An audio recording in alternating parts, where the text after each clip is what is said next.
नमस्कार। दर्शन शास्त्र का अध्ययन करने से पहले हमारे लिए यह जानना आवश्यक है कि दर्शन कहते किसे हैं। दर्शन अर्थात देखना। किसी भी वस्तु को, किसी भी स्थिति को, किसी भी कल्पना को या किसी भी विचार को सम्यक रूप से देखना, व्यवस्थित रूप से देखना और सर्वांग देखना दर्शन कहलाता है। वैसे तो हम पूरे समय किसी न किसी चीज़ को देखते ही रहते हैं। सृष्टि में अनेक वस्तुएं हैं जिन्हें हम देखते हैं, लेकिन प्रत्येक वस्तु को गंभीरता से देखना, उसको अपनी पूर्ण दृष्टि के साथ देखना, इसे दर्शन कहते हैं। और दर्शन शास्त्र इसी दर्शन करने की कला का नाम है। इसी दर्शन को कैसे किया जाए, इसे दर्शन शास्त्र कहते हैं। दर्शन शास्त्र वस्तुतः देखने की कला है। हम अपने सामने अपने अतीत को किस प्रकार से देखते हैं, अपने अनुभवों का किस प्रकार से परीक्षण करते हैं, अपने बारे में क्या जानते हैं और जो जानते हैं उसके बारे में अपनी क्या राय रखते हैं। पूर्वाग्रहों से मुक्त होना अच्छे दर्शन की विशेषता है। पूर्वाग्रह अर्थात हमारे पूर्व के विचार।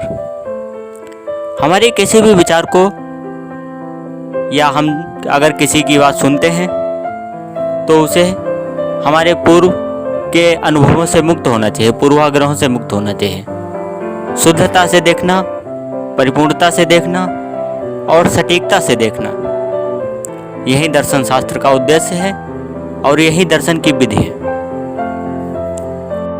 अब प्रश्न आता है कि दार्शनिक कौन है।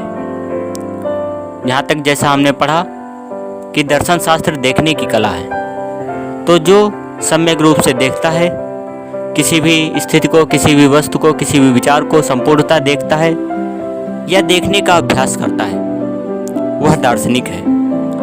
दार्शनिक अर्थात जो देखने की कला में निपुण हो, जिसे देखना भली भांति आता हो, वह दार्शनिक है।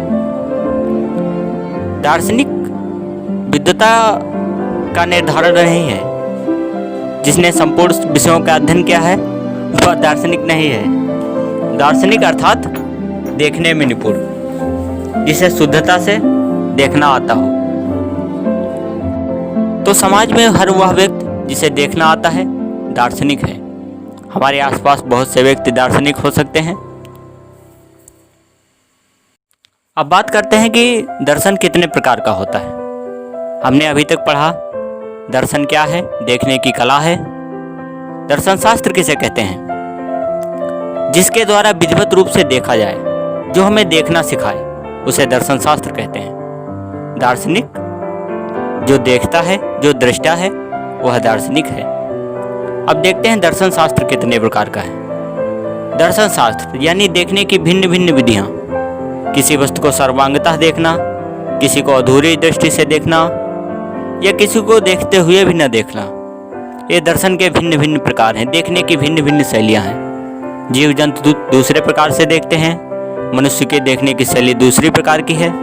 इसी तरह से जीव जंतुओं का दर्शन भी दूसरी तरह का हुआ। मनुष्यों का या हमारे परोक्ष जातियों का भी दर्शन दूसरी तरह का होता है। दर्शन के अनेक भेद हैं। दर्शन को किसी संख्या में परिगणित करना बहुत ही मुश्किल है। संसार में भिन्न भिन्न समय कालों में भिन्न भिन्न प्रकार के दर्शनों का विकास हुआ है। दर्शन भारत की भी देन है और दर्शन उसी के समकालीन अनेक विश्व की सभ्यताओं में भी विकसित हुआ है। विश्व की अनेक सभ्यताओं में अनेक दर्शन देखने की शैलियों अर्थात दर्शनों का विकास हुआ, जिसे पाश्चात्य दर्शन कहते हैं। और भारत का भारतीय, जिसे हम भारतीय दर्शन भी बोलते हैं, वह भी अत्यंत प्राचीन है। समय समय पर भारतीय दर्शन की अनेक शाखाएं प्रशाखाएं विकसित हुई, नए नए विचार विकसित हुए। अगर मोटे तौर पर देखा जाए तो संपूर्ण भारतीय दर्शन को 6 भागों में विभक्त किया गया है, जिसमें सबसे प्राचीन है सांख्य दर्शन, जिसके प्रणेता कपिल मुनि हैं। तत्पश्चात योग दर्शन का विकास हुआ, न्याय वैशेषिक का विकास हुआ और बाद में वेदांत यानी कि ब्रह्मसूत्र का भी विकास हुआ। बौद्ध और जैन धर्म भी